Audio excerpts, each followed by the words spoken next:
साथियों, माननीय मुख्यमंत्री जी, हम लोग कोई भी मुख्यमंत्री आज तक हुए, लेकिन हम लोग निरंतर 70 वर्षों से चौकीदार आज लाचारी की जिंदगी जी रहा है।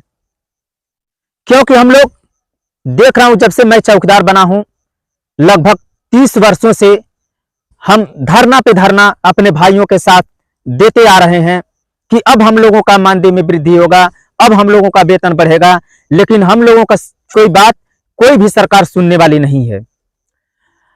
क्योंकि हम लोग देखिए, जंतर मंतर दिल्ली में कई बार जा चुके, लखनऊ इको गार्डन की तो बातें मत करिए कि कितने जगह पे हम लोग वहां पे धरना दिए, इको गार्डन में दिए, लक्ष्मण मेला मैदान में दिए, उसके बाद रामाबाई पार्क में दिए। कई ऐसे कोई जगह नहीं बचा है कि जहां पे चौकीदार अपना दरवाजा सरकार के न खटखटाया हो। कई जगहों से हम लोग सरकार को जगाने के प्रयास किए कि सरकार, ये सरकार आएगी तो हम लोगों के लिए कुछ करेगी, वो सरकार आएगी तो हम लोगों के लिए कुछ करेगी, लेकिन मैं जानता हूं कि कोई भी सरकार इन चौकीदार गरीबों की बात सुनने वाला नहीं है। भाई बेचारे लाचार लोग कहते हैं, बड़े बड़े नेता लोग आते हैं तो अपने भाषण में बड़ी बड़ी बातें बोलते हैं कि मैं गरीबों, मजलूमों, असहायों का सहायता करूंगा, किसी भी प्रकार की असुविधा नहीं होने दूंगा।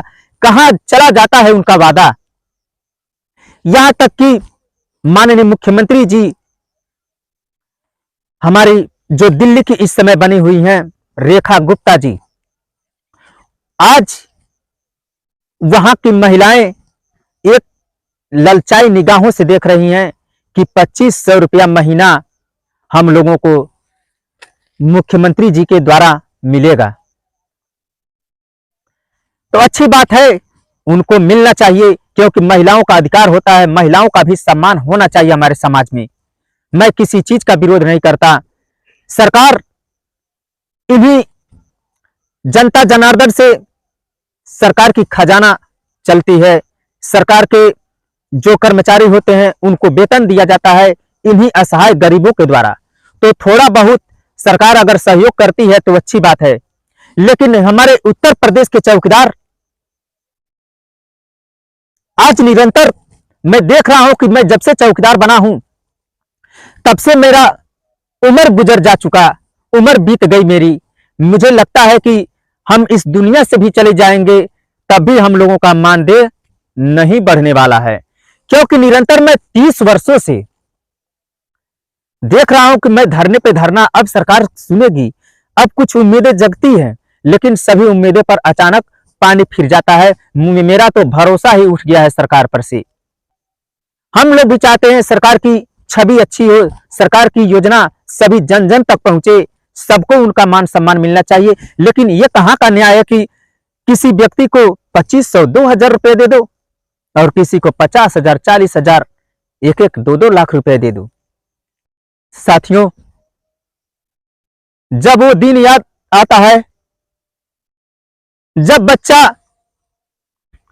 स्कूल जाता है तो उसको भी 10 रुपया चाहिए, कॉपी किताब पेंसिल का पैसा चाहिए, और 2500 रुपया हम लोग पाते हैं। किस तरह से परवरिश करें, किस तरह से गुजारा करें। कभी कभी आंखों से आंसू भी आने लगता है साथियों, लेकिन क्या करें। हम लोग रोते रहे, गिड़गिड़ाते रहे। एक भरोसा था कि बाबा जी का सरकार बनी है, बाबा जी जरूर चौकीदारों के ऊपर निगाह करेंगे। क्योंकि हमारे माननीय प्रधानमंत्री मोदी जी जब इस बार चुनाव में लड़े तो इनका एक नारा था कि मैं भी चौकीदार हूं। तो हम लोगों के चेहरे पे खुशियां आई कि माननीय प्रधानमंत्री जी हम लोगों का नाम लेकर चुनाव मैदान में खड़े हैं। हम लोगों ने अच्छा सपोर्ट किया, जनता तक आवाज को पहुंचाने का प्रयास किया कि ऐसा प्रधानमंत्री नहीं मिलेगा।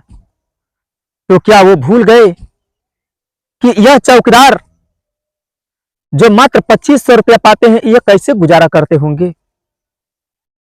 इनके भी परिवार हैं। बिहार में वेतन बढ़ गया, झारखंड में वेतन बढ़ गया, महाराष्ट्र में बढ़ गया, हरियाणा में बढ़ गया, दिल्ली में बढ़ गया, हर जगह वेतन बढ़ गया। क्या माननीय मुख्यमंत्री जी, मैं आपसे सवाल पूछता हूं कि क्या सभी राज्यों से गरीब सरकार हमारे उत्तर प्रदेश की है कि हमारे सरकार के खजाने में पैसा नहीं है? आखिर इन चौकीदारों का वेतन क्यों नहीं बढ़ाया जाता है कि सबसे गरीब श्रेणी में यह चौकीदार ही एक रह गए हैं कि जो आज अंग्रेजों के बनाए गए चौकीदार आज तक सेवा दे रहे हैं गांव के। लेकिन इनको सैलरी के नाम पर, मानदेय के नाम पर मात्र 2500 रुपया आपके सरकार में लगता है कि इससे अच्छा तो हमारे बिहार की सरकार थी, हरियाणा की सरकार थी, झारखंड की सरकार थी।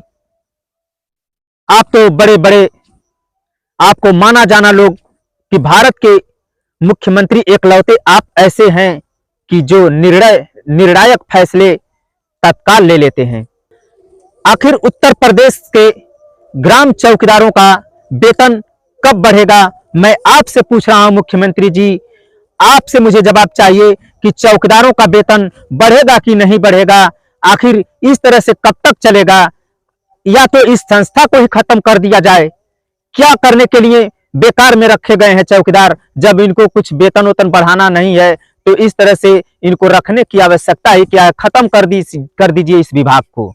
मैं अपने चौकीदार भाइयों से निवेदन करता हूं कि हमारे वीडियो के जहां से भी आप लोग देख रहे हैं, इस वीडियो को इतना फैलाइए ताकि यह बात सरकार के तक पहुंच जाए, ताकि सरकार हम लोगों के वेतन वृद्धि पर विचार करे।